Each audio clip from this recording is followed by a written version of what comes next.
2 लाख से भी ज़्यादा लोगों से बात की है। ड्राफ्ट लगभग पूरा होने की ओर है। सवालों से बचने के लिए कॉमन सिविल कोड की आड़ ली जा रही है। इस पे बार बार सोचें कि कहीं कोई तूफान ना आए।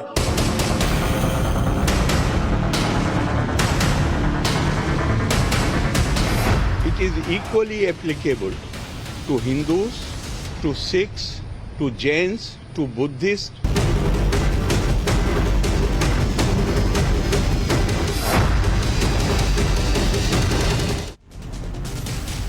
नमस्कार, टाइम्स नाउ भारत पर देश के सबसे पसंदीदा डिबेट शो राष्ट्रवाद में आपका स्वागत है। आपके साथ मैं हूं राकेश पांडे। राष्ट्रवाद यानी देश से बढ़कर कुछ नहीं, और इस समय देश का सबसे बड़ा मुद्दा है एक देश एक कानून।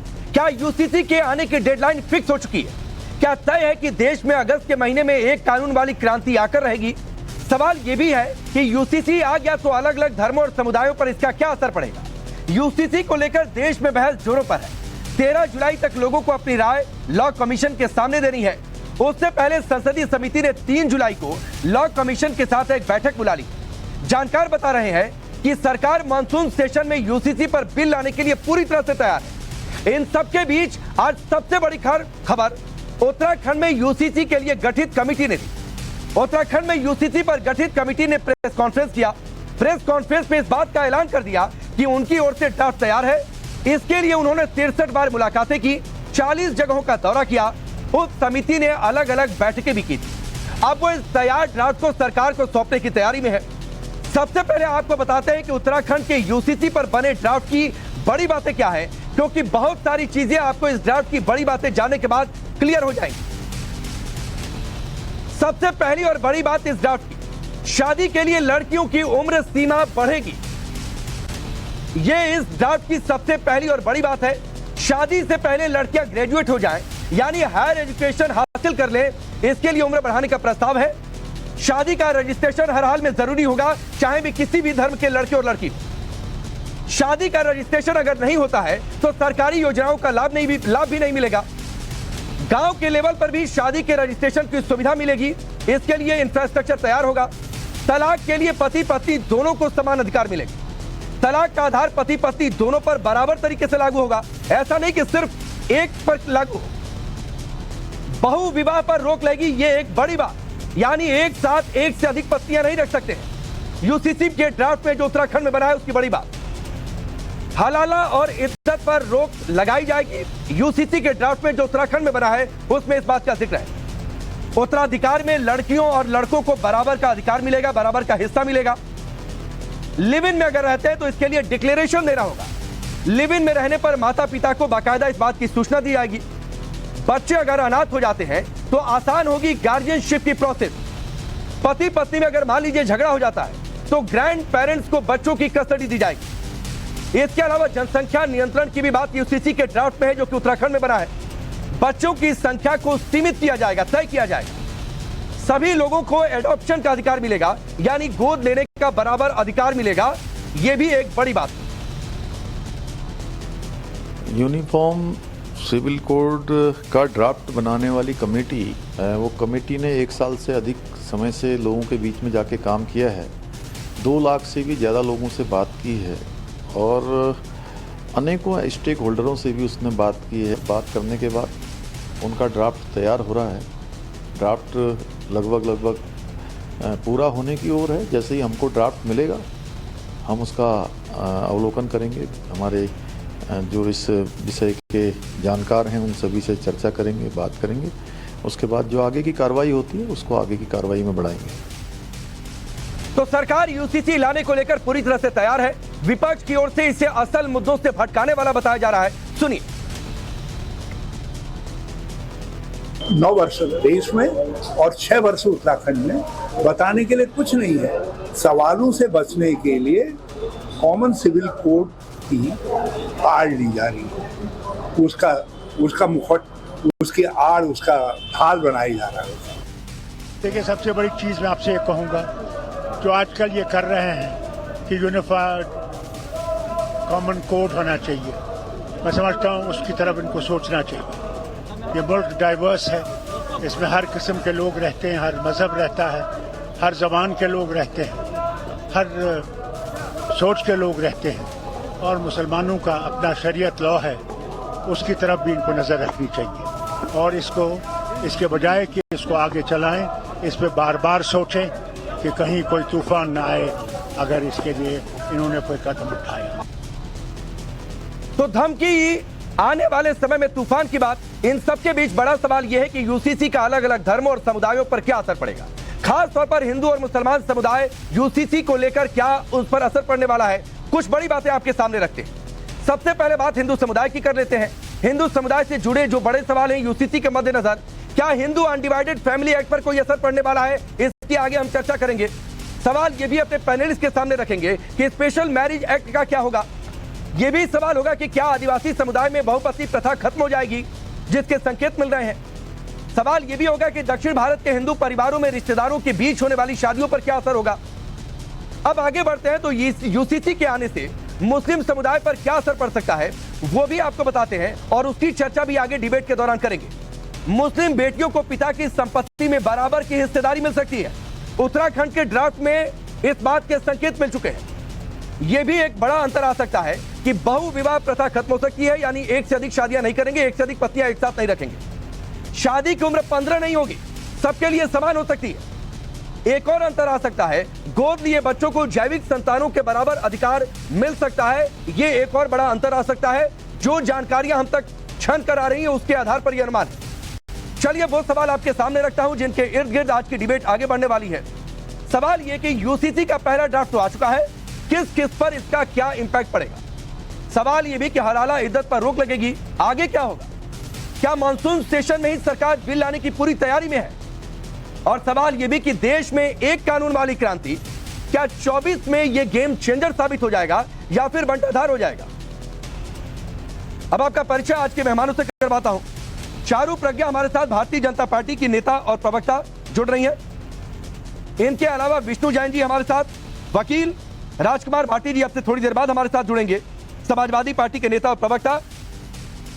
इनके अलावा हाफिज नूर अजहरी साहब हमारे साथ जुड़ चुके हैं, और साथ ही सुबोही खान हमारे साथ इस वक्त मौजूद है। आप सबका बहुत बहुत स्वागत है। बाकी मेहमान जैसे हमारे साथ जुड़ेंगे उनका परिचय आपसे करवाएंगे, लेकिन सबसे पहले मैं आता हूं अजहरी साहब, आपके पास आता हूं। बहुत सारी बड़ी बातें सामने आ रही हैं। उत्तराखंड के ड्राफ्ट में एक से अधिक शादियां नहीं, उम्र एक हो जाएगी, ग्रेजुएशन का ध्यान में रखकर हलाला इद्दत पर रोक रहेगी। आपकी पहली प्रतिक्रिया। पूरे भारत में, आपको मैं चैलेंज के साथ कह रहा हूं, पूरे भारत में 10 नाम मुसलमानों के ऐसे गिनाइए जिनकी 3 या 4 बीवियां हैं। पूरे भारत में कहीं आपको नहीं इस तरह से मिलेगा।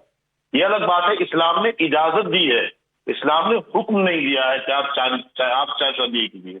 इजाजत और हुक्म में बहुत बड़ा, नमाज पढ़ने की इजाजत दी है, नमाज पढ़ने का हुक्म दिया है, रोजा रखने का हुक्म दिया है। अगर आप माली एतबार से ठीक हैं तो ज़कात देने का हुक्म दिया है। अगर आप माली एतबार से आप में इतनी इस्तिताअत है तो आपको हज करने का हुक्म दिया है इस्लाम ने, लेकिन शादियां करने का हुक्म नहीं दिया है।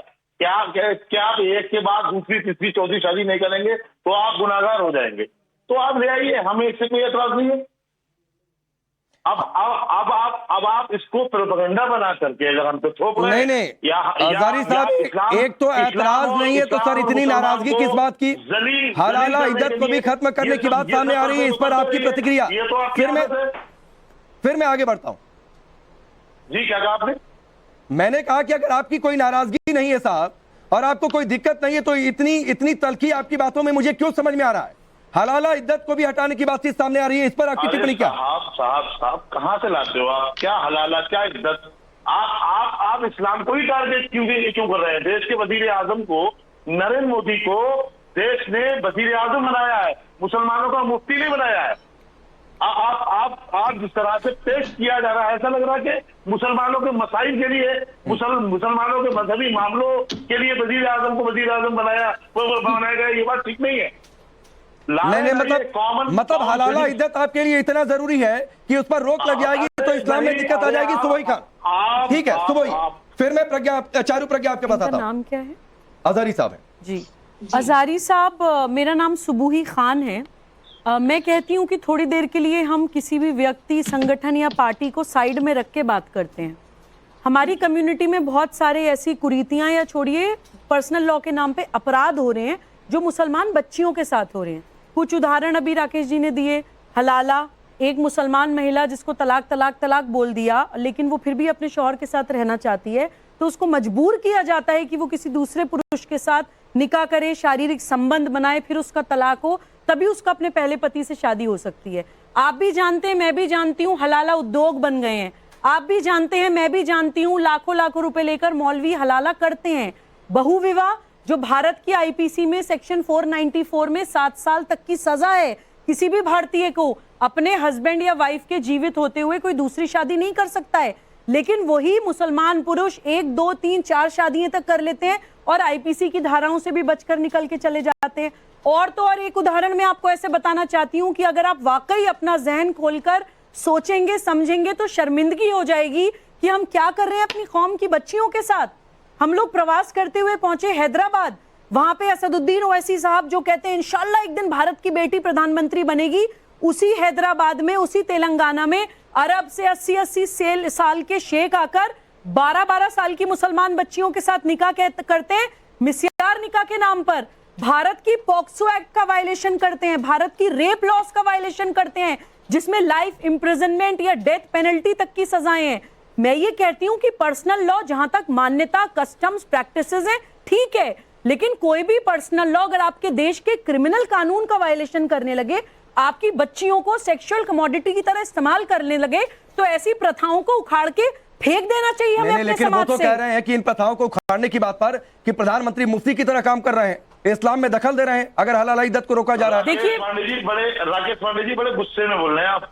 नहीं साहब, मैं गुस्से में बिल्कुल नहीं हूँ, लेकिन हाँ जहाँ बच्चियों की बात आएगी, जहाँ महिलाओं की बात आएगी सर, और अगर किसी कुप्रथा को, जैसा सुबह ही कह रही है कि कुप्रथा है, और अगर जरा उत्तराखंड के ड्राफ्ट वाला ग्राफिक्स स्क्रीन पर रखिए।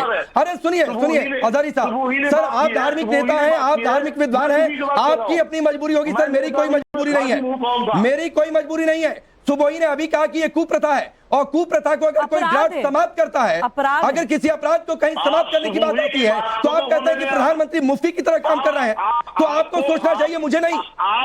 आप मजेना ने, आप इस्लाम धर्म के खिलाफ बोल, मतलब यहाँ पर बोल करके प्रोपेगेंडा चला करके मजेना ने ओ हजारी साहब सुनिए सर, अरे सुनिए भाई, मैं किसी धर्म का मजे नहीं लेता हूं सर, सभी धर्मों का बराबर सम्मान करता हूं। मैं हिंदू हूं, हिंदू होने पर गर्व है, लेकिन मैं इस्लाम का भी उतना ही सम्मान करता हूं और उतना ही मानता हूं। तो बिल्कुल ये प्रोपेगेंडा आप मत खेलिए सर, और ना मैं खेलने दूंगा आपको यहाँ पर बैठकर, ना मैं खेलने दूंगा। हिंदू धर्म में भी जो बुराइयां हैं, कुप्रथाएं हैं, उस पर खुलकर बोलूंगा और वो समाप्त हो जाए, इसकी वकालत करूंगा। आप बात अगर कायदे से करेंगे तो बात करूंगा, मुझे डिबेट करने का शौक नहीं है, समझा? नहीं सर, आप अपना ही माइक। अच्छा हो गई, इतनी दिक्कत हो गई। अरे हजारी साहब क्या हो गया? अरे हजारी साहब, हलाला इद्दत जा रहा है, आप क्यों डिबेट छोड़कर जा रहे हैं? हजारी साहब जरा इनको स्क्रीन पर रखिए, एक बार स्क्रीन पर रखिए। हलाला इद्दत पर रोक लगाने की बात हटाने की बात हजारी साहब ने डिबेट छोड़ दी, डिबेट छोड़कर हटकर भाग गए। इतनी दिक्कत हो गई हलाला इद्दत के हटने की खबर से, इतनी परेशानी।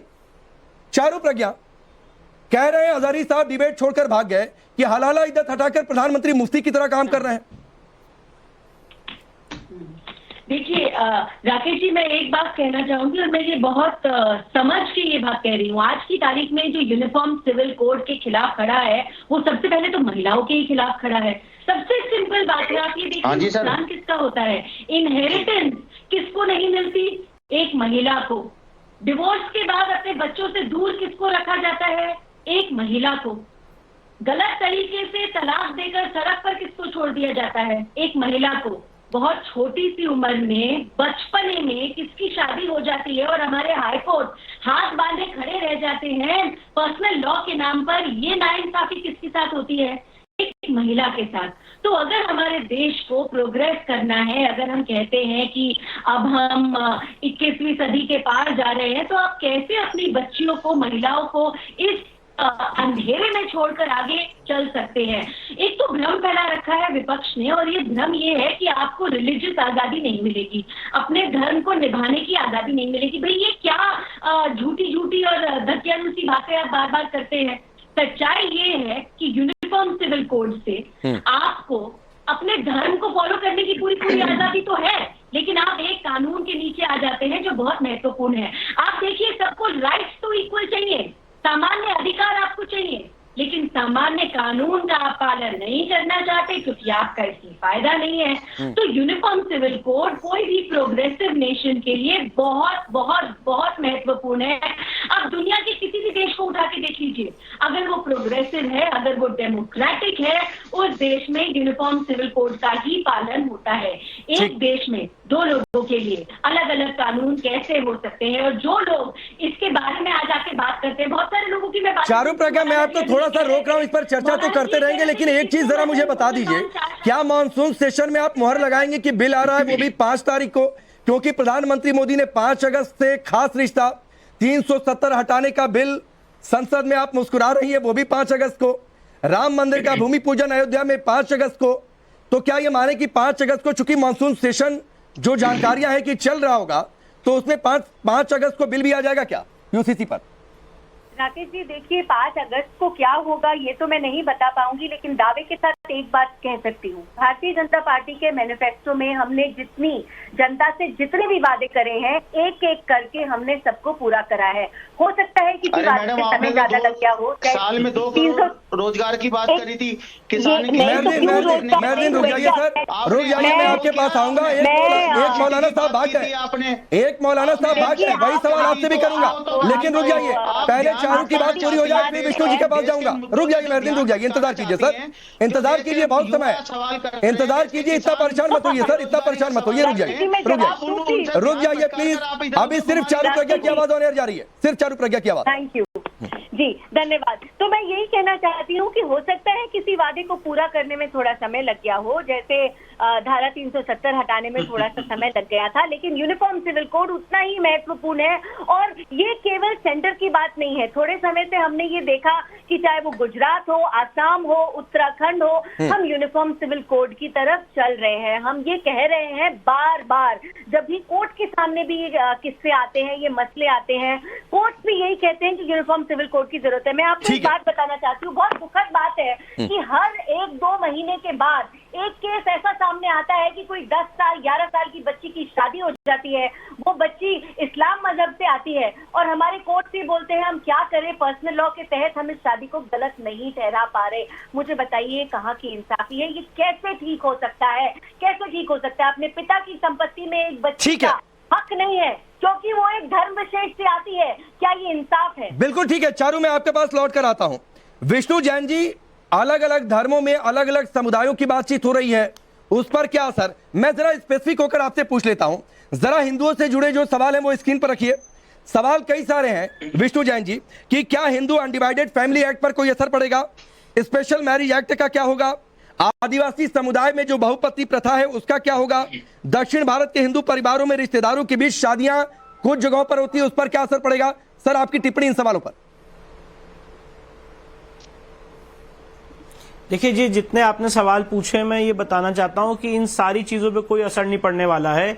जो अभी यूसीसी का ड्राफ्ट उत्तराखंड द्वारा भी आया है, उसमें मैं जो हमेशा बात कहता आया हूं वही उनका प्राइम फोकस रहा है, वो है नंबर ऑफ मैरिज और एज ऑफ मैरिज। इन दोनों पे बहुत ज्यादा इम्पैक्ट किया गया है और साथ ही साथ ये एक ऐसे 2 पॉइंट्स हैं जिससे आप पॉपुलेशन कंट्रोल की तरफ उसको भी अचीव कर सकते हैं। अभी सुबोही ने यहाँ पे एक बहुत महत्वपूर्ण बात कही, सेक्शन 494 आईपीसी की। सेक्शन 494 आईपीसी की जो प्रोविजंस है जिसमें धर्म के आधार पे एग्जेम्पशन दिया गया है कि अगर किसी के पर्सनल लॉज में एक से ज्यादा शादी परमिसिबल है तो सेक्शन 494 आईपीसी वहां पे अप्लाई नहीं होगा। उसके खिलाफ मैंने सुप्रीम कोर्ट में पीआईएल भी फाइल की है, 5 जजेस ऑफ द सुप्रीम कोर्ट ने उसमें नोटिस भी जारी किया हुआ है। तो ये बहुत इंपॉर्टेंट विषय है। एक आप मुझे बताइए राकेश जी, कितनी बड़ी विडंबना है कि अगर कोई हिंदू एक से ज्यादा शादी करता है तो वो एक आईपीसी में सेक्शन 494 में ऑफेंस है, पर वही अगर कोई दूसरा धर्म के समुदाय और स्पेशली मुस्लिम समुदाय का आदमी एक से ज्यादा शादी करता है तो वो 494 से बच जाता है। तो क्रिमिनल लॉ का बेसिक सिद्धांत है कि सबके लिए एक समान होता है, पर यहां पे समानता में नहीं दिख रही है।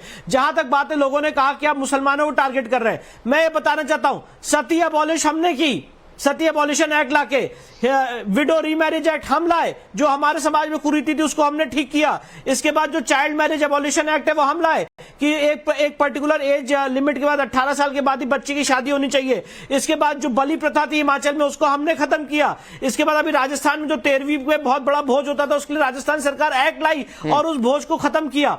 तो सवाल यह है कि अगर किसी भी धर्म में कुरीति होती है तो उसका कोडिफिकेशन होता है और उस चीज को खत्म किया जाता है। जहां तक हिंदू समाज की बात है, ऑलरेडी जवाहरलाल नेहरू साहब 1955 में हमें कोडिफाई कर चुके हैं हमारे धर्म ग्रंथों के खिलाफ। अगर मैं आपको ये कहूं कि क्या किसी हिंदू समाज में कोई भी पुजारी से पूछिए कि क्या डाइवोर्स की कोई प्रक्रिया है क्या, आपको हर आदमी कहेगा कि हिंदू धर्म में डाइवोर्स की प्रक्रिया नहीं है, क्योंकि हमारे यहाँ डाइवोर्स से संस्कार है।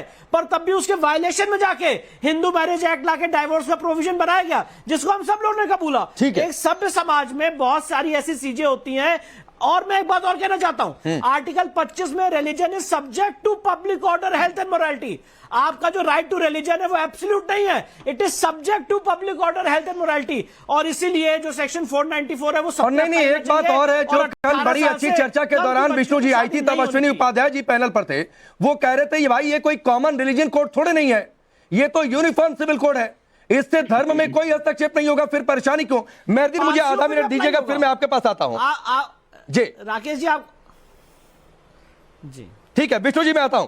चंचल यादव, आप लोगों का क्या स्टैंड है? देखिए विपक्ष में तो फूट पड़ गई है, शिवसेना उद्धव गुट ने कह दिया हम समर्थन करेंगे, आम आदमी पार्टी जहां जो पटना में बैठक वहीं से फूट पड़ गई थी विपक्षी एकता में, वो भी अब खुलकर कह चुके हैं कि वो समर्थन करेंगे, सैद्धांतिक तौर पर सहमत है। देखिए, सबसे पहली बात तो यह है कि भारतीय जनता पार्टी का गुब्बारा जो था वो फूट चुका है, हवा निकल चुकी है। आपने देखा होगा, अभी चारू प्रज्ञा जी बता रहे थे सारे वादे हमने पूरे कर दिए, और अभी जब इनसे पूछा जाता है, अब मैं आपको बताता हूं, देखिए अभी आपने आरएसएस ने कई सारे धर्म गुरुओं से मिलने की बात करी है, लोग मिल रहे हैं बराबर। अब देखिए है क्या कि आरएसएस ने सर्वे कराया इस देश में कि भारत देश में जो अभी अगला जो चुनाव होने जा रहा है, जो आम चुनाव 2024 का, वो मोदी ब्रांड और जो है ये मंदिर, ये दोनों काफी नहीं है चुनाव जीतने के लिए। तो इन्होंने क्या किया, फिर यूसीसी लेके आए। अब यूसीसी में इनका क्या है, अब ये पहले बात तो ये ड्राफ्ट लेके नहीं आ रहे हैं, ये झांसेबाजी जुमलेबाजी के अलावा इनके पास और कुछ है नहीं। अभी इनसे पूछा जाए कि ये केवल जो है, मैं आपको बताता हूं, यूनिफॉर्म सिविल कोड मुस्लिमों को नहीं बल्कि हिंदू, सिख, पारसी, ईसाई सभी धर्म के लोगों को प्रभावित करेगा। ये पूरे चारों में आऊंगा, एक बार चंचल को सुन ले, एक बार चंचल को सुन ले, उनकी बात पूरी हो जाए फिर जवाब दे दीजिएगा, एक साथ जवाब दे दीजिएगा। और चंचल भाई एक बात कह दूं, ये बार बार होता है सर, 370 पर यही था कि जुमला है, राम मंदिर पर भी यही था कि तारीख नहीं बताएंगे, तो सर तारीख भी आ गई, मंदिर भी लगभग बनकर तैयार है, तो कम से कम ये वाली बात तर्क मत दिया करिए, सुझाव है, आगे अपनी बात पूरी करिए। ठीक है, सुनिए मेरी बात तो सुनिए। तो मैं यही कहना चाह रहा हूं, अभी आप देखिए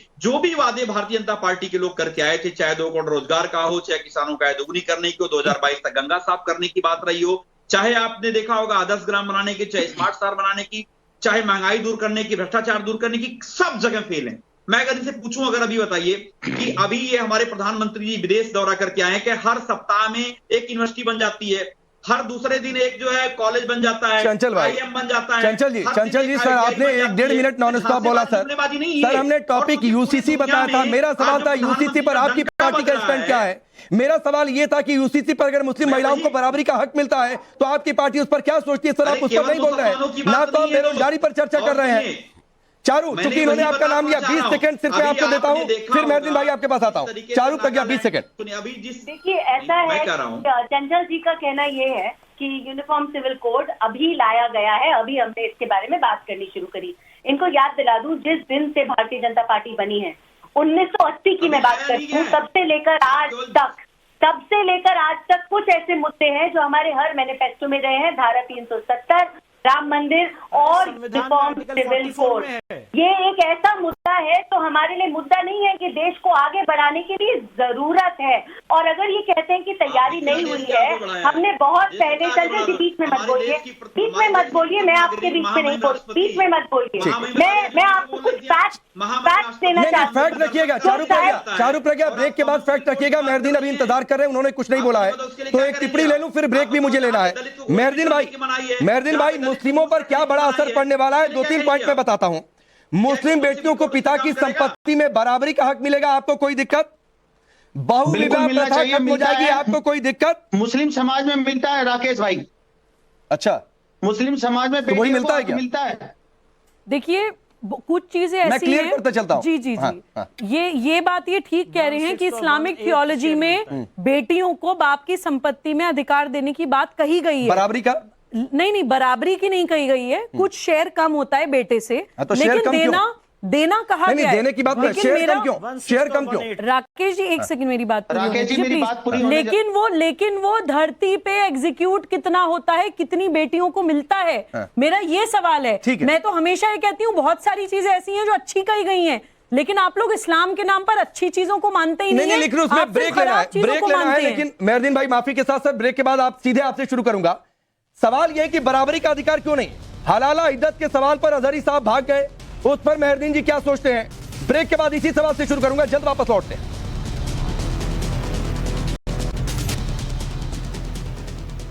ब्रेक के बाद चलिए आगे बढ़ते हैं, बड़ी चर्चा जारी है। करीब करीब एक तरीके से तय है कि हो सकता है मानसून सेशन में मोदी सरकार यूसीसी पर बिल लेकर आ जाए, लेकिन उससे पहले आज उत्तराखंड में ड्राफ्ट की बातें सामने आ गई। ड्राफ्ट तैयार है और जो उसकी बड़ी बातें सामने आई सूत्रों के हवाले से वो हमने आपके सामने रखी। मेहरदीन, मैं आपसे शुरू करता हूं इस हिस्से की।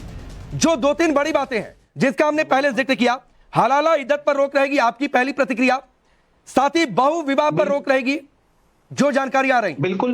बिल्कुल होनी चाहिए सर। अगर ऐसा होता है तो समान होता है तो होने अच्छी बात है। पहले जो कुर्तियां थी हमारे हिंदू समाज में भी बहुत थी। हिंदू समाज में पहले पति के साथ में पत्नी को जला दिया जाता था, तो रिफॉर्म हुआ है, उन्होंने रिफॉर्म किया है। मगर कानून तो निर्भया कांड में पोस्को का भी बना था, गाय के ऊपर कितने सारे कानून बनाए गए, मगर गाय आदेश में कम हो। तो ये समाज में अवेयरनेस की जरूरत है सर। कानून तो हमारे देश में पहले ही ऑलरेडी बहुत सारे कानून। अरे मेहरदीन भाई, मैं मुझे लग रहा है कि मैंने ठीक से सुना कि नहीं भाई, आज आपकी जुबान बदली हुई है। आप कह रहे हैं हलाला पर रोक ठीक है, इद्दत पर रोक ठीक है, 4 शादियों पर रोक ठीक है। ये क्या हो गया? मैं ठीक सुन रहा हूं या आप ठीक नहीं बोल रहे हैं?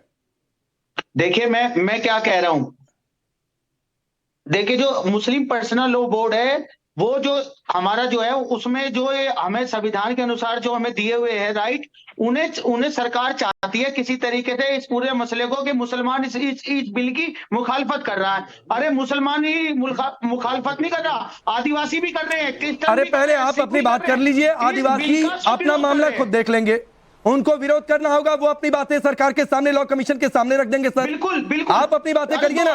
मेहरदीन भाई, 2018 में जो लॉ कमीशन था उसने क्या कहा था कि यूसीसी की जरूरत नहीं है देश में। ये ध्यान भटका। अरे लॉ कमीशन से बड़ा सुप्रीम कोर्ट है कि नहीं है? सुनिए राकेश जी, लॉ कमीशन से बड़ा सुप्रीम कोर्ट है कि नहीं है? सुप्रीम कोर्ट ने क्या कहा इससे पहले? भ्रष्टाचार का मुद्दा है, उसे दबाया जाए और यूसीसी को लाया जाए। अरे मेहरदीन भाई, जुमला है। अरे मुझे नहीं समझ में आ रहा भाई, आप अलग अलग टाइम पर अलग अलग बातें कर रहे हैं, जरा क्लियर करिए। आप हलाला इद्दत पर रोक चाहते हैं कि नहीं? हाँ या ना? बिल्कुल चाहते हैं, हम तो कह रहे हैं सर। ठीक है, 4 शादियों के खिलाफ है, हाँ या ना? बिल्कुल खिलाफ है हम। हाँ तो बात खत्म। फिर उसमें इधर उधर की बात क्यों कर रहे हैं? मगर मैं क्या कह रहा हूं सर, मैं एक भारतीय नागरिक होने के नाते कह रहा हूं कि यूसीसी कानून साफ धर्म के खिलाफ है सर। धार्मिक आजादी जो देश के संविधान ने हमें दी हुई है उसके खिलाफ है। अब मैं आपको उसका तरीके से मुखालफत। अरे मैं पहले कह रहा हूं, सुबह ही जरा एक बार इन्हें समझाइए, फिर चारू प्रज्ञा और विष्णु जी आपके पास आता हूं। ठीक है, बड़े वकील है विष्णु जी, वो भी आपको मेहरदीन समझाएंगे। चारू प्रज्ञा, आपके किसी धर्म की किसी परंपरा को पालन करने में दिक्कत आ जाएगी? फिर चंचल भाई आता हूं, इसके बाद तुरंत आता हूं। चंचल भाई, राकेश जी, ये हमारे पैनल पे ये जो दोनों प्रवक्ता बैठे हैं, मैं इनसे एक बात पूछना चाहूंगी। बार बार आप आदिवासी का नाम लेते हो, मैंने तो नहीं देखा। दिन के 6 डिबेट भी करते हैं और इतने दिनों से यूनिफॉर्म सिविल कोड पे बात कर रहे हैं। किस आदिवासी ने आकर यहाँ पर ऑब्जेक्शन दिया? और जैसे विष्णु जी ने कहा था, भाई अगर कुप्रथा किसी भी धर्म में है, क्या हमारा काम नहीं है उस कुप्रथा को हटाना? क्या हिंदू धर्म में जो कुप्रथा थी हमने हटाई नहीं?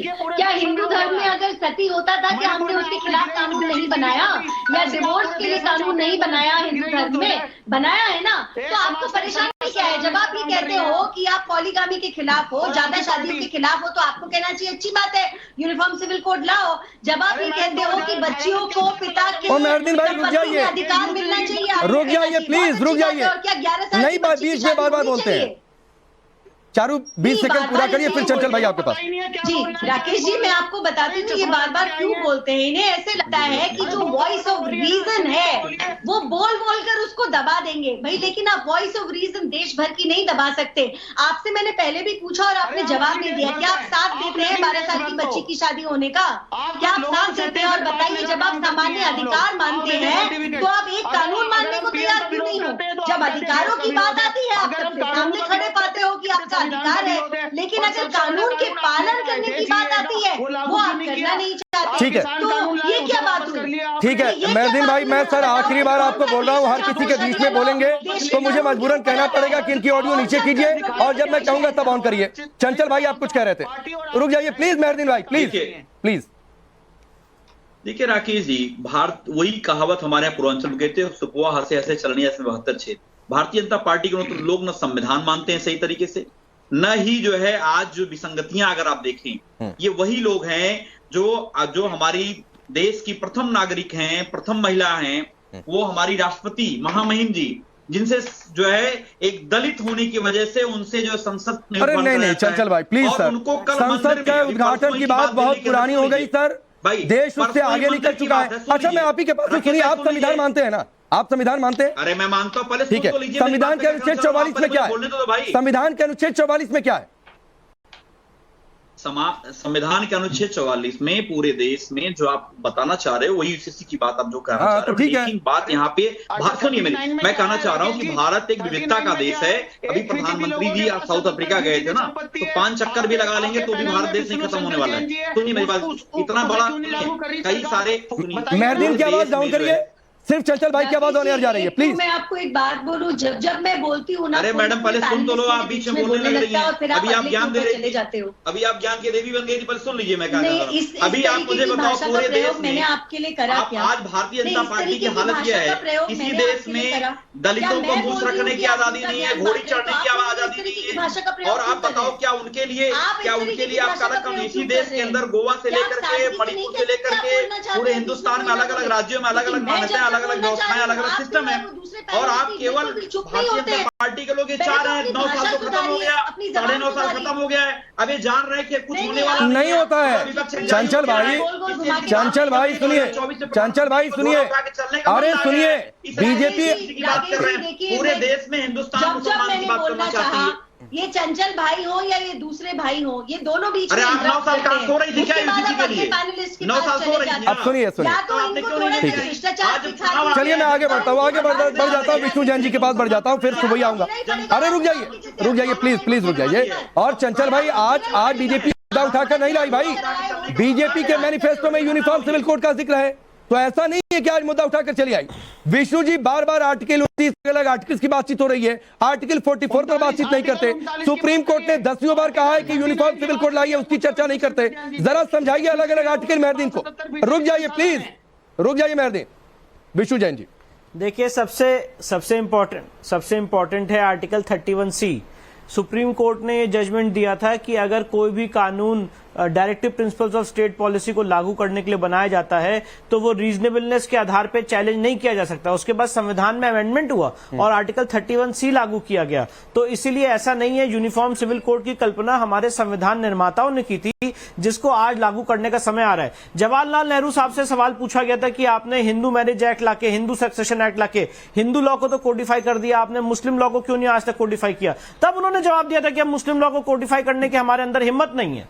तो पॉइंट इन इशू ये है कि आज यहाँ पे सारा जो चीख चिल्लाहट हो रही है, सारा दर्द इनको इसलिए हो रहा है क्योंकि अभी तक इनका कानून कोडिफाई नहीं किया गया इस देश के संविधान के अनुसार। और जैसे कि मैंने आपको बताया और बहुत स्पष्ट शब्दों में बोलना चाहता हूं, अगर आज दिवाली में जो पटाखे हैं उस पे बैन लगा, किस आधार पे लगा बैन, मैं पूछना चाहता हूं। इसलिए बैन लगा क्योंकि वो पब्लिक ऑर्डर, हेल्थ और मोरालिटी जो संविधान में आर्टिकल 25 में subject to public order, health और मोरालिटी शब्द प्रयोग है, उस आधार पे सुप्रीम कोर्ट ने उस पे बैन लगाया। तो उसी तरह से अगर आज कोई किसी धर्म में कुरीति है, जैसे हलाला है, इद्दत है, या साथ ही साथ 4 शादियां हैं, या एक ए से कम वाले लोगों की शादी है, तो उसके लिए अगर कोई कानून लाना चाहता है जो सब समाज का एक अधिकार है, तो इसमें इनको किसी भी तरह से कोई दर्द नहीं हो सकता है। ठीक है, पॉइंट इन इशू ये है, आपको मैं केरला हाईकोर्ट का जजमेंट बताना चाहता हूं। खालिदुर रहमान का केस है, केरला हाईकोर्ट ने पहली बार कहा एक बच्ची का रेप किया जा रहा था और इस आधार पर रेप किया जा रहा था कि हमने उससे शादी कर ली है और पॉस्को एक्ट हम पे अप्लाई नहीं होता है। केरला हाईकोर्ट ने कहा नहीं,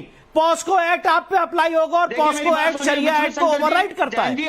और इसीलिए आज यूनिफॉर्म सिविल कोड की जरूरत है। मैर्दिन की आवाज डाउन रखिए, विष्णु जैन जी 20 सेकंड अपनी बात पूरी करिए, फिर सुबह आपके पास आ रहा है। मैर्दिन की आवाज अभी डाउन रखिए, अलग हो जाते हैं। और पास्को एक्ट मैं सिर्फ ये कहना चाहता हूँ राकेश जी, मैं सिर्फ ये कहना चाहता हूँ राकेश जी, इस देश में ऐसे पिनल लॉज है, चाहे वो बहुत ही घृणित अपराध हो पॉस्को का या सेक्शन 494 हो, उन सारे एग्जेम्पशंस धर्म के आधार पर देके इनको अलग कर दिया जाता है जो बहुत ही असंवैधानिक है, इसलिए उनको क्रिमिनल लॉ के दायरे में लाना बहुत जरूरी है। ठीक है, सुबह मुझे एक बात बताइए, मुझे नहीं समझ में आ रहा, बार बार यूसीसी तो सभी धर्मों पर एक समान लागू होगा, जो नियम होंगे सभी के लिए होंगे, बार बार एंटी मुस्लिम इसे क्यों प्रचारित किया जा रहा है? जी देखिए, ये जितने भी लोग यूसीसी के खिलाफ बोल रहे हैं, इनका मकसद केवल एक है, ये चाहते हैं कि समाज को भ्रमित करके एक भीड़तंत्र तैयार करते हैं जो सड़कों पे उतर आए, पब्लिक प्रॉपर्टी में आग लगाने दे और फिर यूसीसी का मुद्दा पीछे चला जाए कि भाई देश को जलने से बचाना ज्यादा जरूरी है, यूसीसी बाद में देख लिया जाएगा।